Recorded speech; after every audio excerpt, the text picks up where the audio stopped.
Accident হয়েছিলাম ট্রেনের মধ্যে পানি বেচতাম 10 পাই গেলে 4 না গেলে এবারে পানি ট্রেন থেকে পড়ে গেছিল পড়ে গেলে পরে যে হাত কেটে গেছি চাকা তলে পড়ে আর পা ভেঙে গেছে ও লাঠি ছাড়া হাঁটতে পারি না লাঠি লাগে আপনার ফ্যামিলিতে কে কে আছে? আমার মা মারা গেছে 1 বছর হয়েছে। মা মারা গেছে? হ্যাঁ 1 বছর হয়েছে মারা গেছে। ভাই বোন আত্মীয় স্বজন কেউ নাই?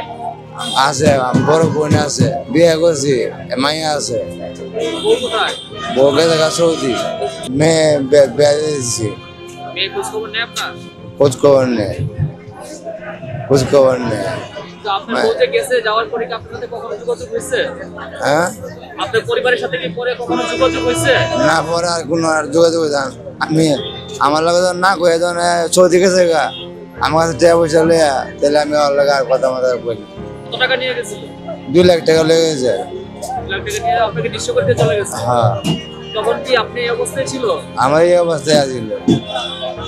এবার আমি এই এয়ারপোর্ট হয়েছে আমার 25 বছর ধরে আমি এই এয়ারপোর্টে এই হাত কাটার পর থেকে আমি এয়ারপোর্টে আল্লাহর রহমতে মনে করেন যে আমার কেউ 10 টাকা টোকা খাইছি না কেউ 10 টাকা মারে খাই না বাসায় খাই হাত নাই পা ভেঙে গেছে আর হাত নাই কি করি কাম কাজ করতে পারি না।